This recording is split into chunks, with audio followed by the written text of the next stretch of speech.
We are started. So everyone, let's welcome Jennie Altman. She is the Community Nutrition Specialist at Arizona Health Zone, SNAP Ed. She graduated from the University of Arizona with her Bachelor of Science in Nutritional Sciences in 2014, became a Registered Dietitian Nutritionist in 2016, and earned her Master's of Science in Nutrition and Wellness from Benedictine University in 2021.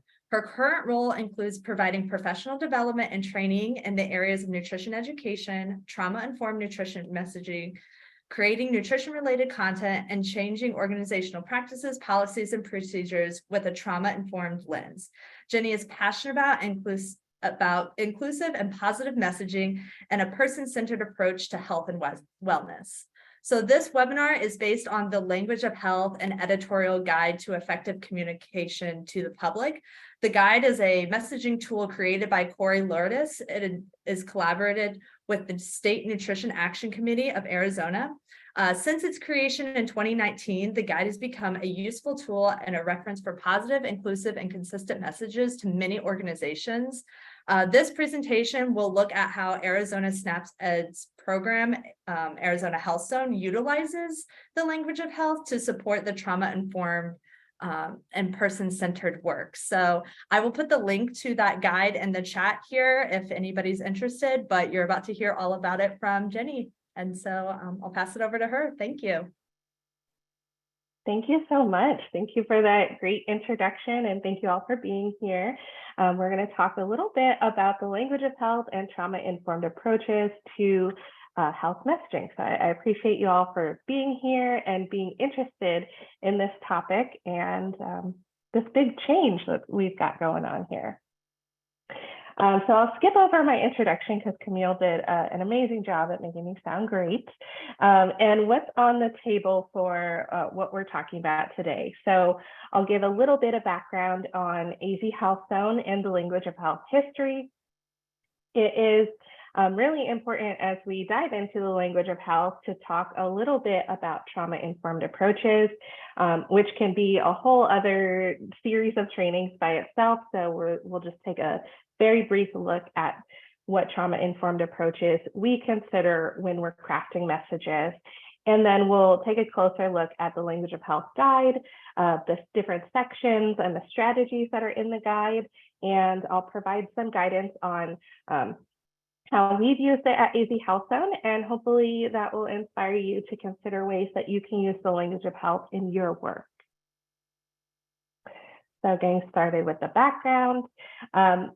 We are AZ Health Zone. I am from AZ Health Zone, which is the SNAP Ed program in Arizona.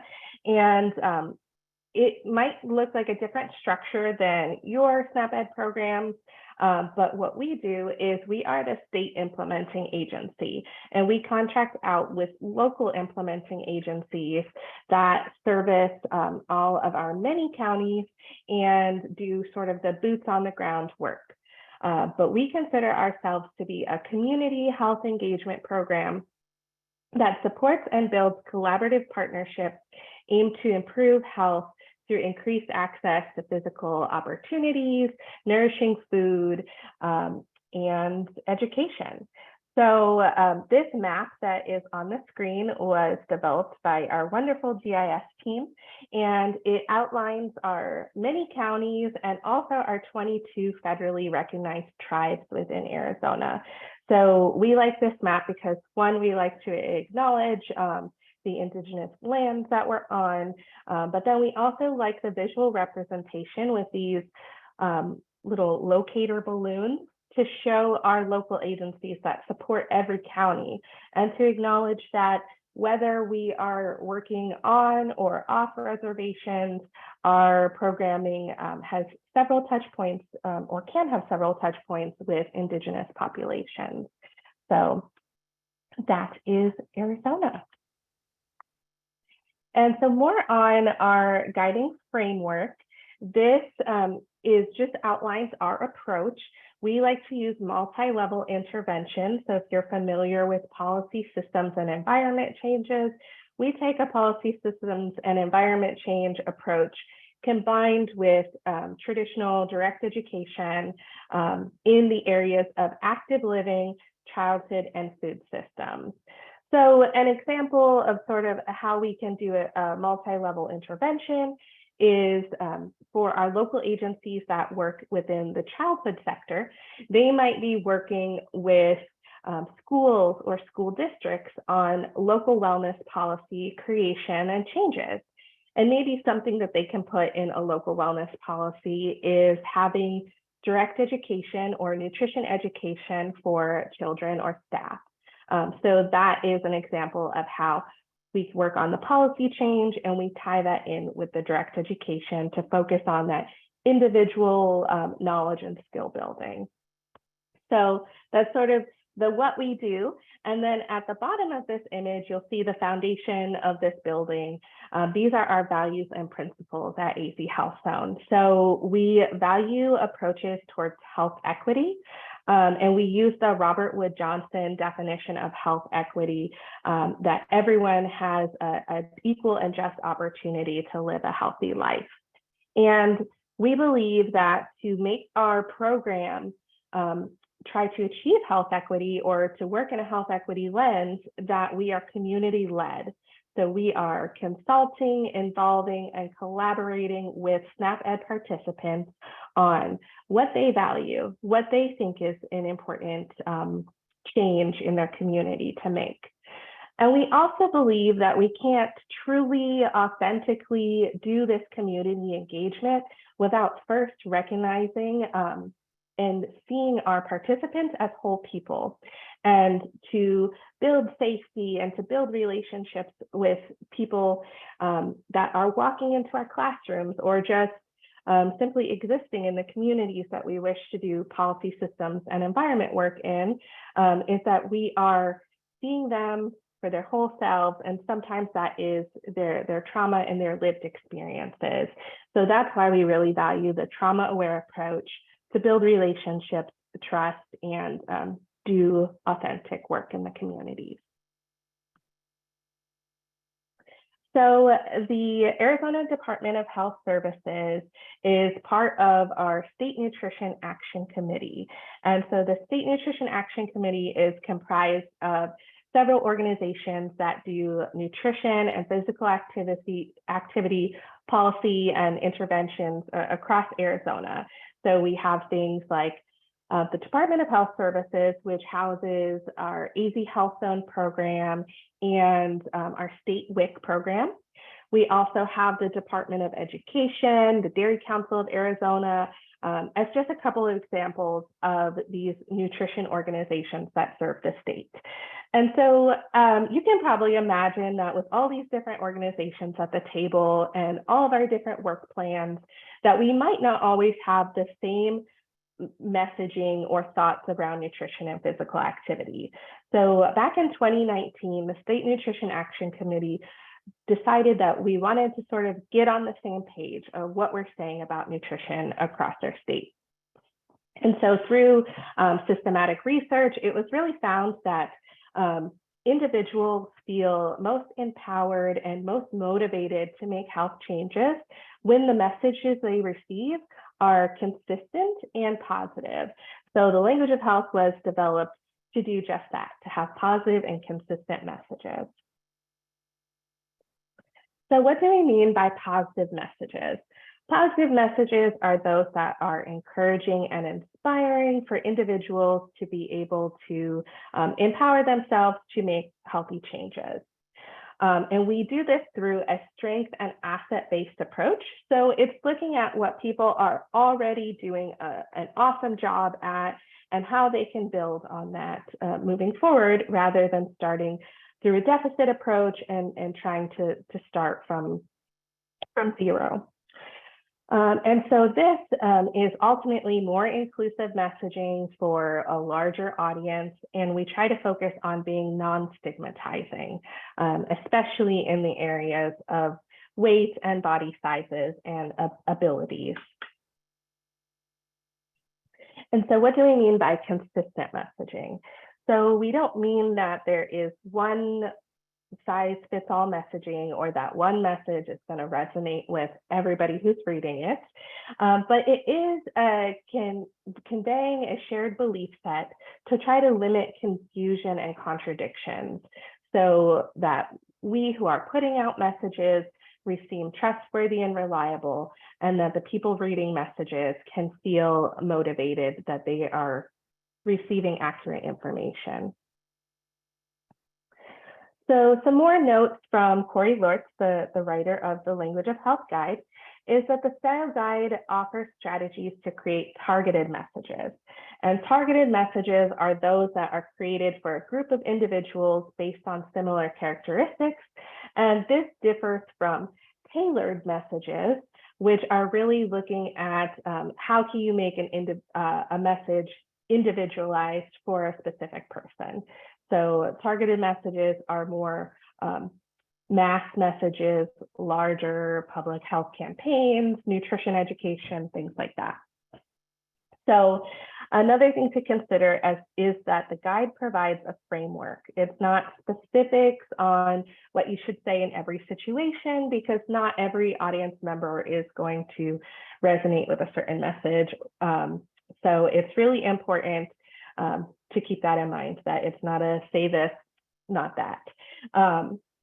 And that the strategies that are highlighted in the guide have shown to be effective through that systematic research across various different groups.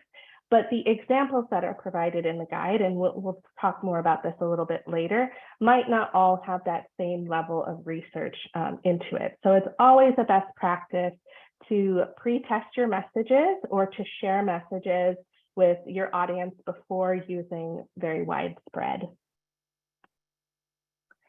So like I said, I like to couple my presentations on language of health with a little bit of trauma basics and trauma-informed approaches,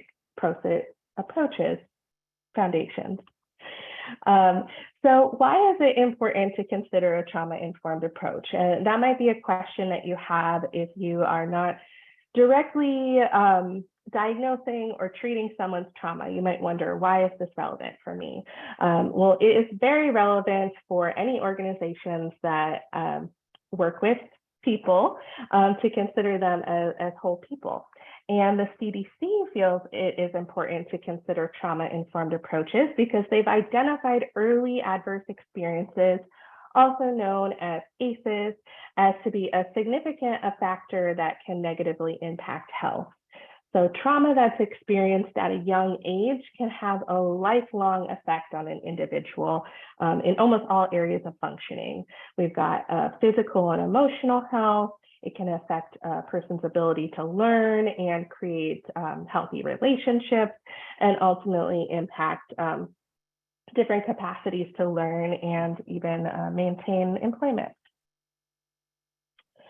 So we do all of our trauma-informed work through leaning on the research. And so we lean on a lot of concepts and frameworks and research from SAMHSA, or the Substance Abuse and Mental Health Services Administration.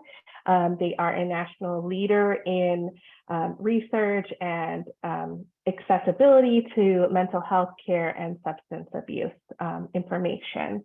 So they have a concept of trauma, which says that trauma results from an event or series of events and are experienced by an individual as being physically and emotionally harmful and have lasting adverse effects on a person's functioning, as we described on the last slide. So this is another image that I like to share when we're talking about early adverse experiences, or ACEs. And this comes from another one of our trauma-informed thought partners and leaders in the trauma-informed nutrition area, Leah's Pantry. So if you are really interested in doing trauma-informed nutrition and food access work, I definitely recommend trainings and resources by Leah's Pantry. They're amazing leaders in this work. So they have in this image that adverse experiences can be experienced at the individual or household level. We can go further out and look at how adverse experiences can be experienced as a community and the larger environment too. So if you can see the white circle around the tree, it circles lack of food security. So that is an adverse experience that is happening within the household. But if we zoom out and we see in the roots of the tree what's going on at the community level, we can see lack of access to nourishment. So if community is already lacking in the ability to have nutritious or adequate amounts of food, this definitely affects the household's ability to have those things on their own. And then zooming out into the environment, we have things like climate crises. We could even put things like COVID-19 there, because these are large things that are affecting systems that ultimately affect the community and the household. So, and I want to point out here that this is not an exhaustive list of all adverse experiences, and not all adverse experiences are going to turn into trauma. Each individual is unique, and so you might have two individuals experiencing the same adverse experience and have a different trauma response, or you could have people experiencing various different adverse experiences and have similar trauma responses. So it's really important to remember that it's not, at least it's not my role to treat and diagnose a person's trauma, but it's important to be aware of the trauma and to not trivialize anybody's experience, and just be aware of what can be in the room or the community with you. So going back to SAMHSA, they have what they call key assumptions, or the 4 R's to taking a trauma-informed approach. A program, an organization, or system is trauma-informed when it realizes that there is widespread impact of trauma, that trauma can be common in a community, and that there can be paths for recovery and hope. It recognizes the signs and symptoms of trauma in its clients, family, staff, anybody who's involved in their particular system or organization. And it responds by taking this knowledge and understanding of the trauma that's present and putting that into action in their policies, procedures, and practices to ultimately actively resist re-traumatizing the population. So the 4 R's are sort of like what a trauma-informed approach could look like. And this SAMHSA 6 principles to a trauma-informed approach is what I would consider the how we're doing a trauma-informed approach. And this could be a whole training in itself to going through these principles, but I'll just sum them up a little quickly with what this could look like. So the first principle is safety, and this is about creating spaces where people feel culturally, emotionally, and physically safe, and that interactions can be safe. Building off of this sense of safety, we can work towards being more trustworthy, and this is done through being transparent, providing full and accurate information, and allowing individuals to trust us. Then it leads into peer support, and that's when members of the group are collaborating with each other and utilizing their lived experiences and sharing their stories. And there is a sense of safety and healing and recovery that goes on when peers are interacting with one another. Through that peer support and the recognition that they have the power to heal themselves through these relationships and storytelling, that's when members of the group really start collaborating and have equal say in what happens in a space. And that leads to empowerment, voice, and choice, where individuals in the space have sort of a shared power and decision-making with the individuals that are in charge, the organizations, the teacher in the classroom. I do a lot with nutrition education. So what this can look like is participants in the group are making choices about what they're learning and what things come out of that relationship that's built through peer support. And then last but not least, we have cultural, historical, and gender issues. And this is moving past cultural stereotypes, recognizing personal biases, and really leveraging the fact that leaning on traditions and making things culturally relevant provides another motivation and a sense of support for community members. So there's a lot that we can do with that. I just want to touch on a couple food-related adversities. And like I said, in the Leah's Pantry picture, this is not an exhaustive list of all adversities that can lead to trauma. But these are things that I like to consider when I'm crafting a nutrition message, that someone on the other end of the message could be experiencing some of these things. And it impacts how I would write or create my message. So similarly to the tree picture, we see that limited access to foods or lack of access to foods. But then we also have things like bullying and stigma around weight or the use of food assistance. We have bullying and shaming around someone's food choices. And we even have things like historical trauma and cultural oppression that research has shown has gone through different generations and have lasting impacts on generations. And so that's really important to consider when we're working in SNAP Ed and government programs, when we're taking a trauma-informed approach and wanting to build trust with community members. We have to acknowledge that there can be historical trauma that took place. One example that is really relevant here in Arizona with our 22 tribes is the historical trauma that has taken place between indigenous populations and commodity food programs. So that is something that we definitely want to recognize when we do our work. And these are some common trauma responses, and they are not unique to a food-related adversity. This can be a response to any trauma, but this could be difficulty regulating behaviors and emotions. So a person that is experiencing trauma might not be aware of what their emotions are and finding difficulty understanding their emotions and how their emotions are affecting their behaviors.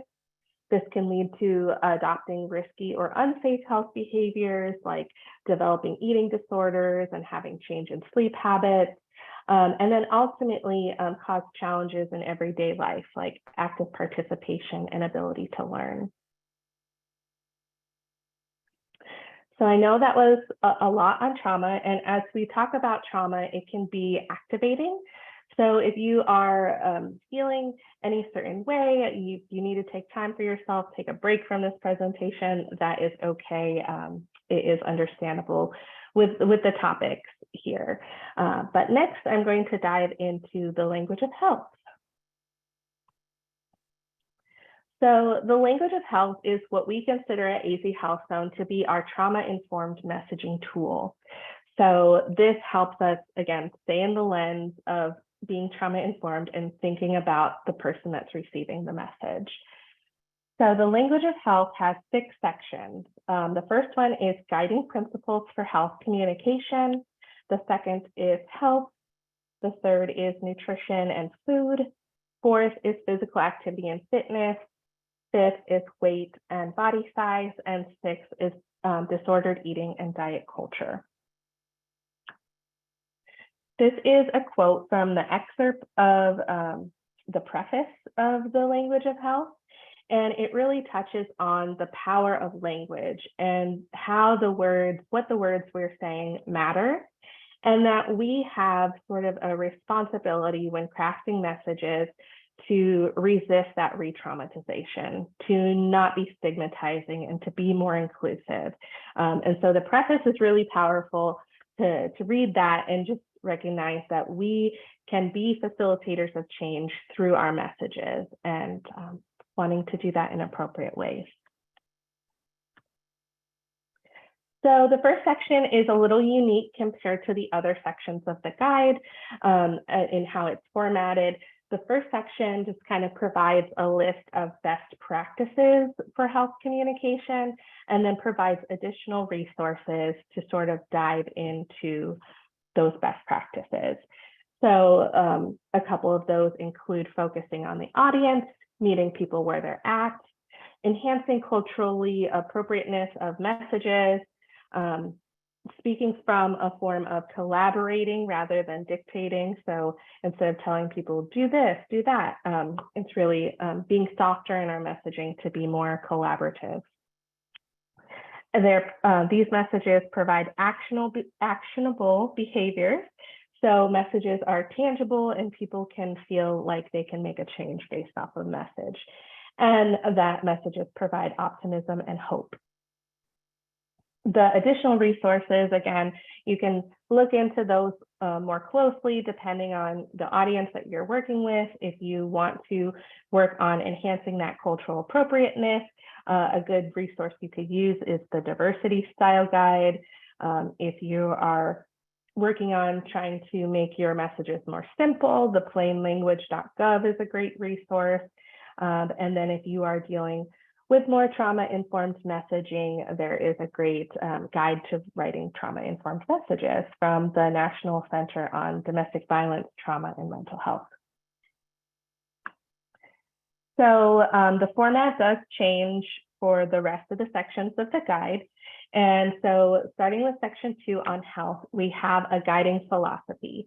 And so the guiding philosophies sort of set the tone for the rest of what the section is going to be about. And we have, for the health section, is the guiding philosophy really focuses on multiple dimensions of wellness when we're talking about health. We're not just focusing on one dimension, and that we're acknowledging that there are health inequities and that there's social determinants of health.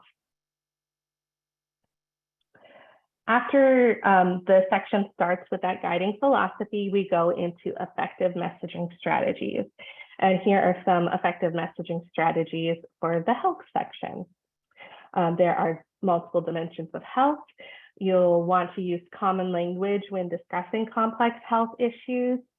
You want to incorporate the role of personal responsibility as just one aspect, not having all onus on an individual to impact their health, and that health is weight neutral.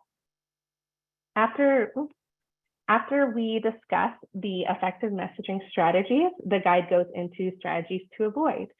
And some of those strategies to avoid are framing health as just physical health only and ignoring some other dimensions of health, like the mental, the spiritual, and social aspects of health. And another strategy to avoid is focusing on individuals being responsible for their health fully and ignoring those social determinants of health, and implying everyone has equal access or easy access to healthcare. So after we go through the effective messaging strategies and the strategies to avoid, here are some of those examples that, as I mentioned earlier, may not all be tested in research, but they do provide like a good example to get yourself thinking about how to reframe a message. So in the guide, you'll see these examples say like what to say and what not to say, and it helps provide a clear reframing example of how we can make it more positive. So one example of what to say for health is taking care of your physical, emotional, and spiritual needs is important to your well-being. And so this is highlighting the effective messaging strategy of there are multiple dimensions of health. So that's a what to say. And now what not to say is regular exercise is important to live a healthy lifestyle. And a reason why this is a strategy to avoid, or the strategy that is highlighted here, is that physical health is the only way to better health. So you might see this regular exercise is important and think, yeah, that's true. But thinking of it from the strategy of physical health being the only way to better health, that message could be reframed a little bit better to acknowledge the other components of health. Section 3 is on nutrition and food, and the guiding philosophy here is that food is meant to be enjoyed and food nourishes our body. And I think that is just, it beautifully sums up that food for nourishment should be seen as equally important as food for enjoyment. And really understanding the balance between food being to meet nutritional needs and hunger, but then also to support things like personal and family traditions and to experience their culture. So these are all things that are equally important. And so there's many reasons why we can say that understanding that balance is important. But one that I like to highlight is that philosophy really leans on meeting people where they're at. And so this image here, this is from the Ellen Statter Institute. It is called The Hierarchy of Food Needs. So it's talking about like why people choose certain foods that they're eating, or what is the motivation behind their food choices. And so at the base of the pyramid, you see that at the very basic level, people are focused on getting just enough food to survive. Then as we start going up on the pyramid, we have getting acceptable food through acceptable means. Moving up, we see that reliable access to food is more sustainable and ongoing. And it's not until we get to this halfway point of the pyramid before we start taking into account people making food choices based off their personal preferences, their desire to try something new, and then ultimately eating food for a health purpose. That instrumental food is really focused on eating for health. And so this is really eye-opening when I thought about this, is that most nutrition messages or classic nutrition education starts at the level of eating for health, which goes way above where some people are at. And working with SNAP Ed populations, it's just not realistic that everyone is at that point of the pyramid where they're wanting to eat for health, or that they find it appropriate just to try new foods. So we really have to consider when we're crafting messages that our target population might not be at the level that traditional health and nutrition messages are writing from.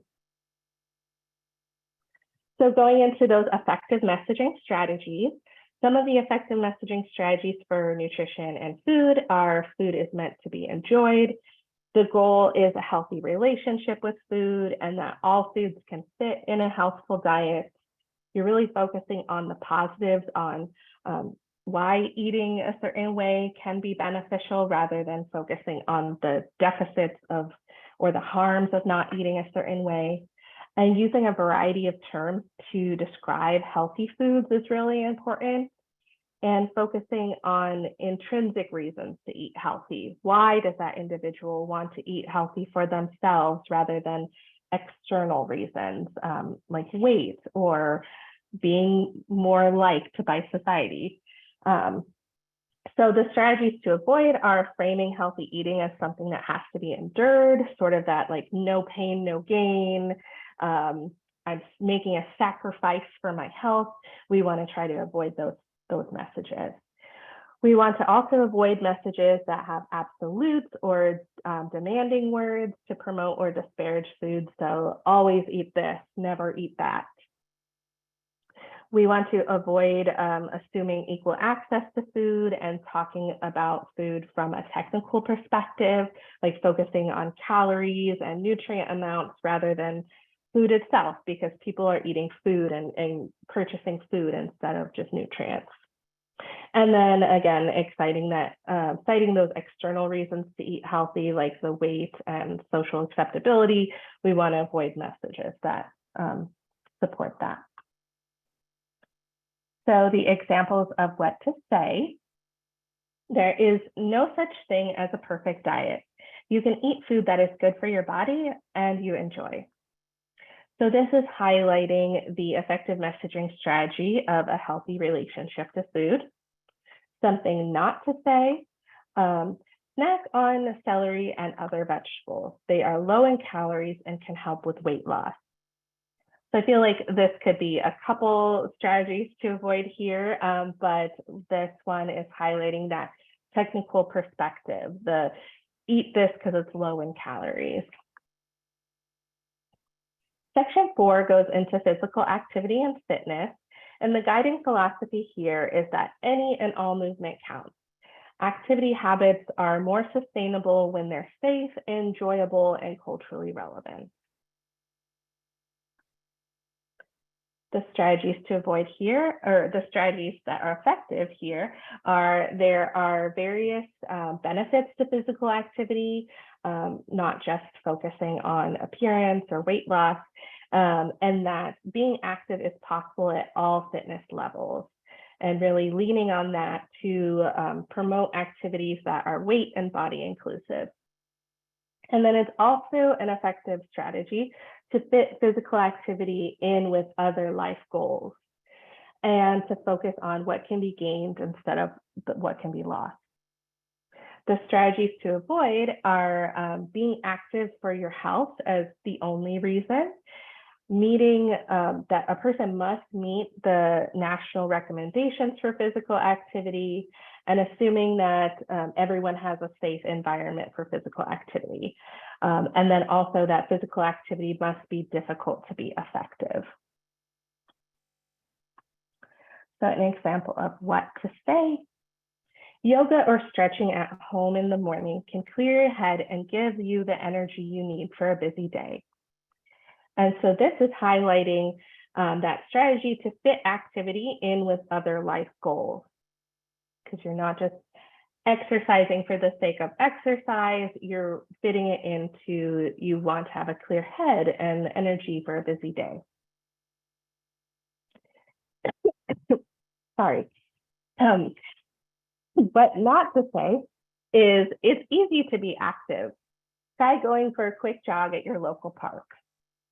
And so the strategy that to avoid here is assuming that everyone has a safe environment for physical activity. Section 5 is on weight and body size. And this is the guiding philosophy here is that we want to take an equity-based and trauma-informed approach to discussing and promoting health for people in all bodies. So this section is like uniquely shorter than the other sections because I think it gets right to the point that when we're talking about health and nutrition, we don't want to focus on weight and body size. So the effective messaging strategies here is that health is weight neutral. You want to appreciate and care for your body because all bodies deserve respect and care. And that there's multiple factors that influence body weight, shape, and size. It's not just calories in, calories out. And there's a focus on lifestyle behaviors instead of weight and body size. The strategies to avoid are messages that say that health occurs at a normal BMI, that the aim is for a fit or an ideal body, and then there's that focus on weight loss. And that messages, you want to avoid messages that contribute to weight stigma, and that's certain things like the eat this, eat less, and exercise more mentality.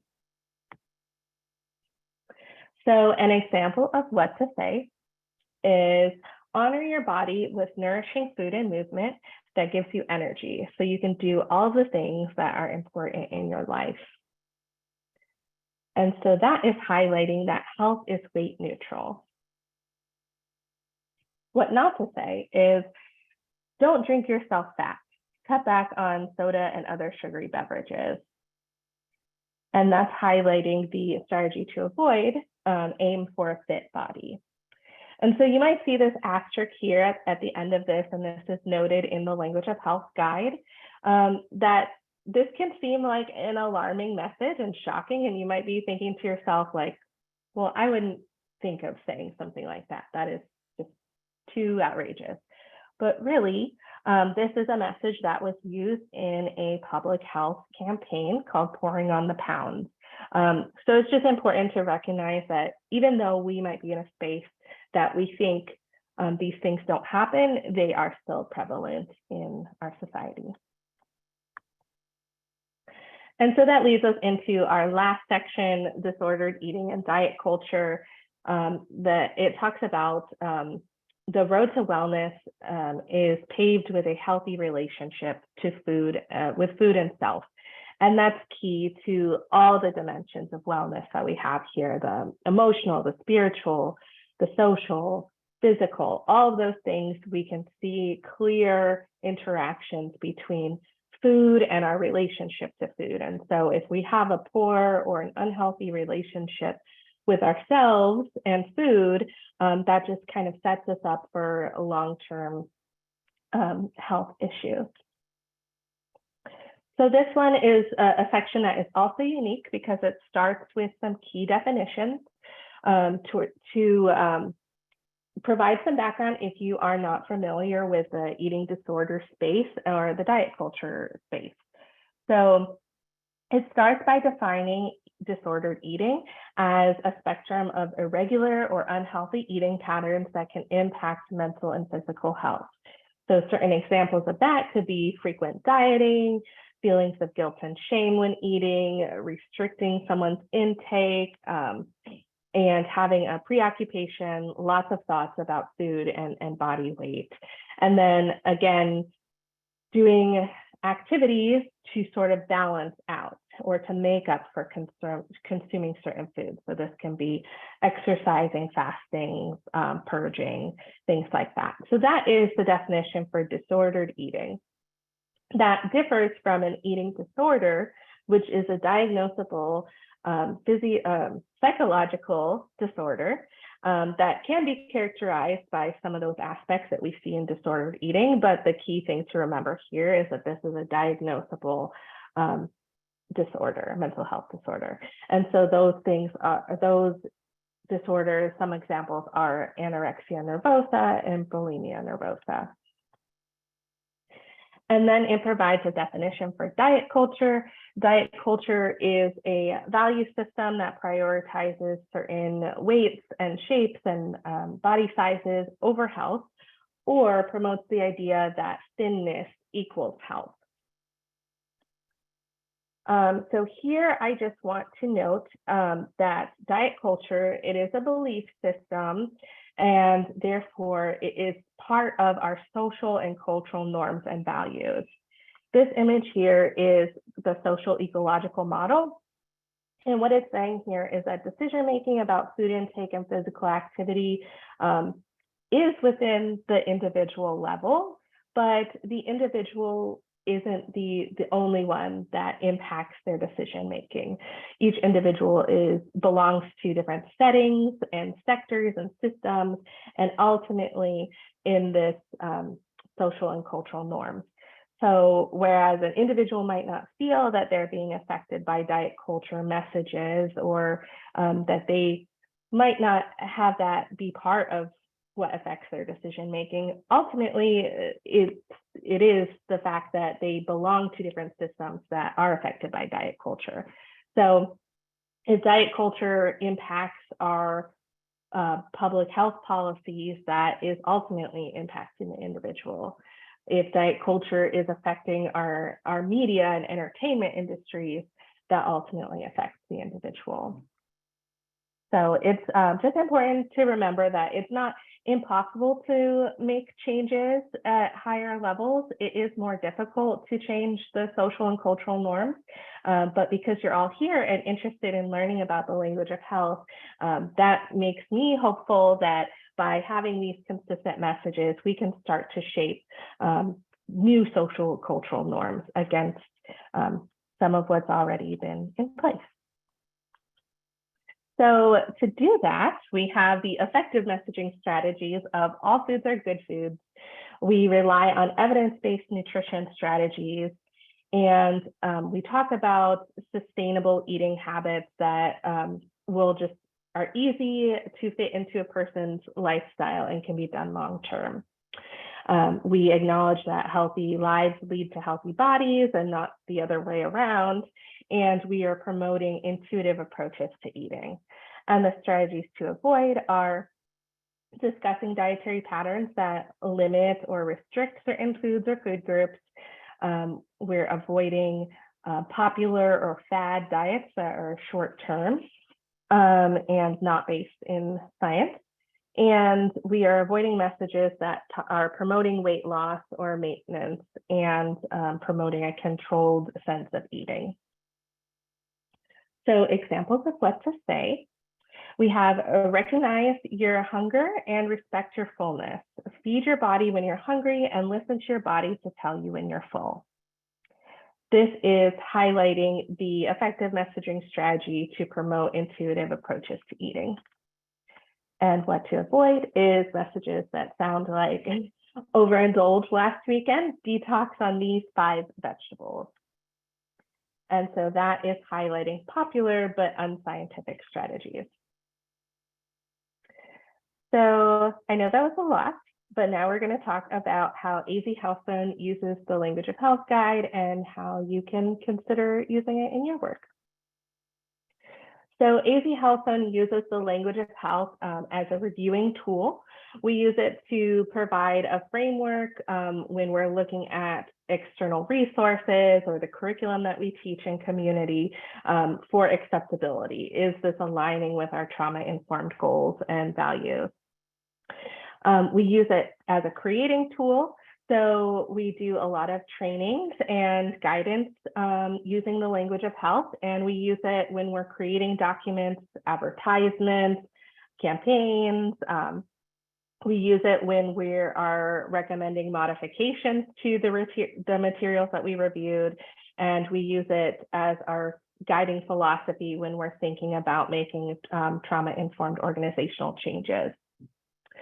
And we use it in our collaborations at all levels of our program, within our state team, with our local agencies and external partners, and ultimately how we speak to community members.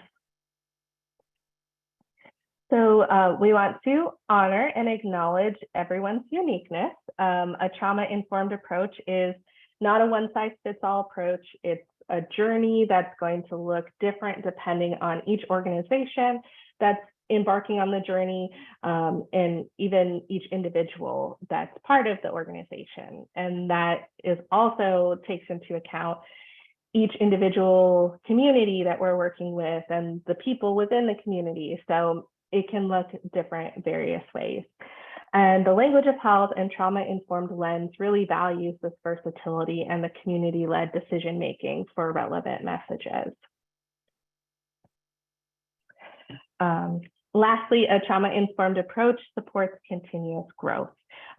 So depending on where you are in the journey, you're always learning and unlearning something new. So it's okay, give yourself the grace to learn things and to unlearn concepts and to tap into what maybe your personal biases are and trying to work past those. So just lots of opportunity for continuous growth. And it's never like a checkbox, like I am now trauma informed, or our program is 100% trauma informed, because that's just not the nature of a trauma informed approach. So even with the Language of Health, as I go through the guide, there might be a strategy that resonates with me more than it did in the past, just based off of my learning.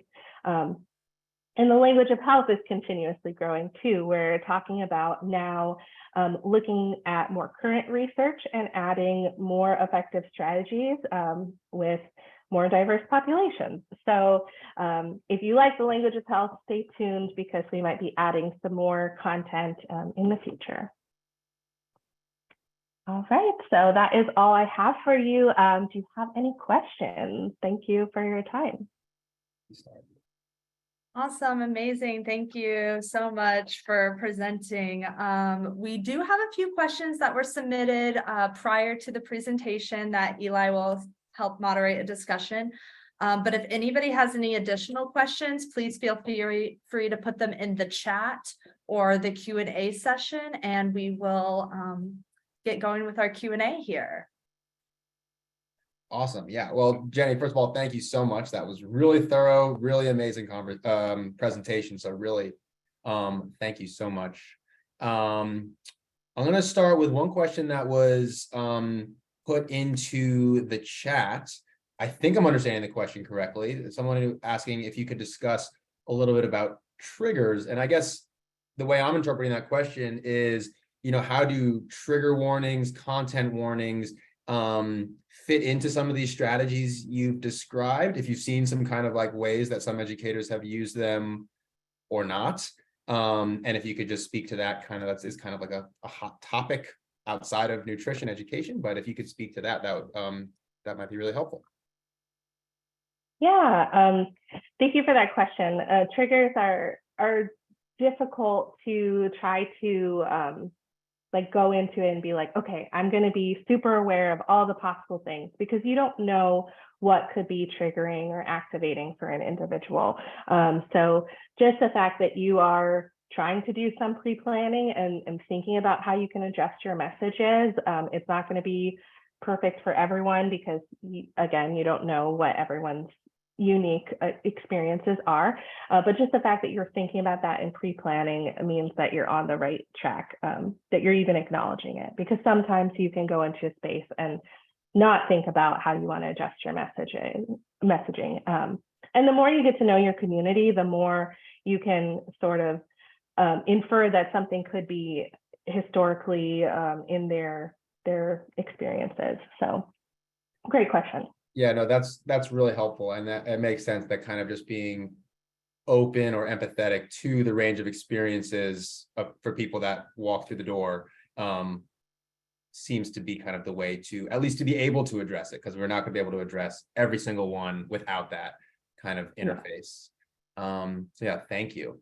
The next question that I have for you is in regards to the pyramid you showed around like food security and like eating for health, or versus like kind of like eating for health at some of these like higher levels, and really meeting participants where they're at. And I guess my question is, like, how can educators, program administrators assess the level that someone might be on that pyramid, and then kind of adjust their approach accordingly? Yeah, another great question. And I think a foundational thing to think about is connect before correcting. So the more you connect with your audience, the more you're building a relationship with them where they feel safe and that they can trust you. They can come to you and say, this is an experience that I'm feeling. A great thing that you can do as an educator or being out in community is having a list of local resources, local and national resources, in case somebody does open up and come to you and say, I'm experiencing this challenge, or I don't know where to get food. Then you can have that resource on hand to offer. But it all starts with building that relationship and having someone feel safe, because you could be in a classroom and never know what the range of experiences are if you don't open the floor to that. So yeah, all starts with relationship and safety. Yeah, thank you. And that's a really can you say the kind of tagline you said to start one more time? Connect before correct. Awesome. Yeah, thank you so much. That's definitely one I'm going to steal, borrow. So thank you for sharing that. That's really insightful. Yeah, I think I borrowed it from someone else too. So that was not a Jennie original. Okay. Well, I'll still credit you. Okay. And so my next question was about the section of the presentation on disordered eating and diet culture. And I guess I'm wondering how we could speak about like maybe mindfulness. Like, is the idea of mindfulness an appropriate framework to think about or talk about listening to our bodies when we're hungry, when we are done eating, or maybe even like what we're experiencing when we eat? Yeah, mindfulness is a great tool, not even just in the eating space, but to understand like how you feel in a certain experience, and like giving yourself that time to say like, hey, I'm feeling anxious right now. Maybe I need to take a minute, do some breathing and things like that. So mindfulness can be super helpful in all areas. And when it relates to food, yes, it is like tapping into the hunger and fullness cues. But we want to avoid framing mindfulness as a way of like controlling our eating, of saying like, okay, I'm done eating now, when it can be really difficult for somebody who has experienced like the patterns of restricting eating, that their hunger and fullness cues go away, or they're not connected to their hunger and fullness. So it can take some time, but doing the mindfulness activities can help someone regain those hunger and fullness cues again. That's really helpful. And that also makes me think, just be like, I guess like giving other people a little bit of grace, that like, just because I can I know what being full feels like, doesn't mean that everybody's able to experience that the same way as me. So just being able to kind of be open to that kind of difference. Yeah. So I have kind of, okay, I have two or three more questions. We're running a little bit low on time, but this is a really interesting conversation, so I'm not too worried about time. Okay.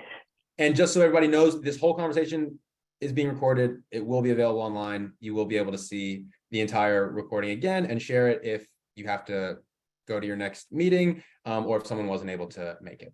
So my next question is, obviously My Plate is a nationally recognized framework for nutrition. And I'm wondering how you see My Plate tool kind of fitting into some of this language of health framework. Does that for you meet the bar of trauma informed? How could we improve it? Or what is some other framework that you think is kind of more promising going forward?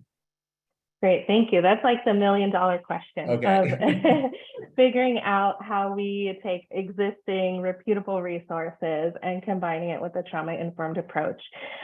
So with My Plate, I think it is a nice framework to say, like, here are all the nutrients that can support a healthy life, and putting it like in food form instead of those nutrients. So it's doing a great job at not taking that technical approach of talking about just nutrients and calories and really focusing on food as a whole.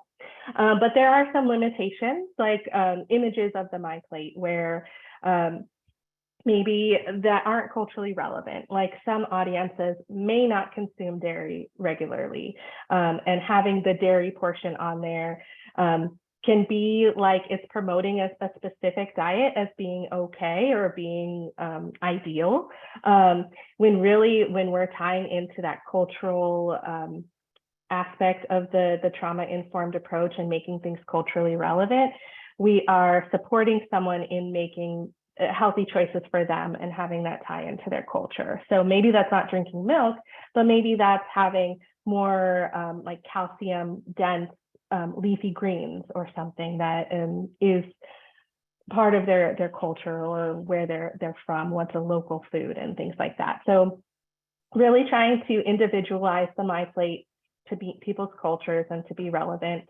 and to consider their access to foods. Maybe they don't have equal access to fruits and vegetables every day, but having that conversation with someone is where it starts, because if you're going into classroom saying eat 3 cups of vegetables and 2 cups of fruit a day, and you've never had the conversation with them about if that is even possible or when the last time they even had access to that, then you're not building safety and trust in that space. So again, that relationship building, connect before correct. Right. And that makes me think of another kind of aphorism that my uncle told me was, don't be interesting, be interested. And that kind of leading with curiosity, I think is to your point of like, really understand like where people are at so that you're not just kind of messaging past them, or just like around them, I guess. I love that. I'm going to take yours. Please. We had one question in the chat, which I really like. It says, what approaches do you use when partners use messaging that falls more on the what not to say side? What factors are influencing your approach to addressing that with a colleague or educator? Yeah, that's another great question too, because we also want to consider a trauma-informed approach within our own agency. So as I'm working with educators and preparing them to go out in community and facilitate a class, I always try to work with them on like what they feel comfortable sharing. Like if they don't feel comfortable having a certain conversation around stress or trauma and stuff, to acknowledge their own safety as being part of the group too. So if they are providing a message that is what I would consider like a message to avoid, I might talk to them and see like what is their thought process behind it, like why do they feel like this is a message that they value? And they do more like one-on-one technical assistance with the educator to say like, okay, maybe we can try reframing it this way. And they can go out in their community and try that new message. And then they can bring it back to me and say like, hey, that worked, that was great, thank you for the assistance. Or they might say like, this message didn't resonate because we are in like a rural community and they don't have that thought process about mindfulness, or we're trying to promote something that isn't within the cultural norms of this group. So that's really helpful too, because me at the state level, I can't say like, oh, this message is going to be better for your community. That's when the educator is the expert in the room and stuff. So it's really trying to work together and acknowledge that the educator is the one in power in that situation between like me and the educator. They will probably know more because they're more of the expert in their community. Nice. Yeah, really helpful. And I have one final question. It's kind of a summarizing question. Of course, even just trauma-informed or healing-centered approaches are themselves kind of maybe a newer thing. And I guess I'm wondering how you see the language of health guide changing and growing in the future. Are there certain trends that could be incorporated or that we should maybe leave behind? So I'm just curious to hear where you see this kind of going into the future. Yeah, well, I know that right now we're having conversations about updates, and what we did at the health department is actually consulted with the different departments or the agencies within the health department and say like, what are some topics that you use in your messaging that you wish you had a little bit more information on, like how to be more inclusive and positive on this? So we did a series of focus groups, and we've had agencies like the substance abuse partners and tobacco cessation and maternal health and things like that kind of come to us and say, here are the things that we want to learn more about. And now we're going to go and talk with Cori Lorts again and have her provide the research behind best practices for those specific areas and try to incorporate that into the guide. And one area that we're also seeing is that we want more research on is how to talk about demographics in an appropriate way. So that is something that's really relevant now that we have more information on since 2019. So we're hopeful that the guide can stay current and look at more diverse groups in the research. Awesome. Thank you so much for answering all the questions and giving this really amazing presentation. Thank you. Again, lots of great comments and thank yous and stuff in the chat. So I'll just finish up here with some last minute pen and reminders. So we do have a post webinar survey. So if you really enjoyed this webinar or have any other questions, please fill that out. It will pop up on your screen and we'll also send an email with that. So we'd love to have your feedback.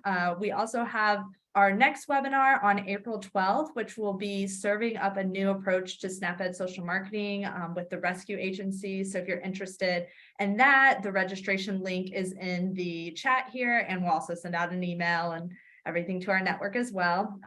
As we said, this recording and the slides will be available on our website and on YouTube. So if you missed anything, you can always go back if you want to share it with a colleague.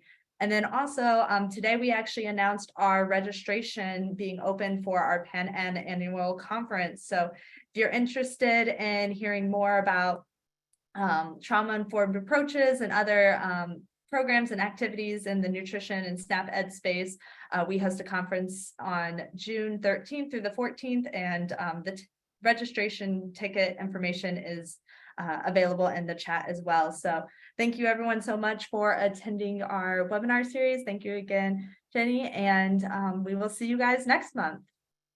All right. Thank you all for having me. Thank you, Jennie. All right. Bye, everybody. Have a great day.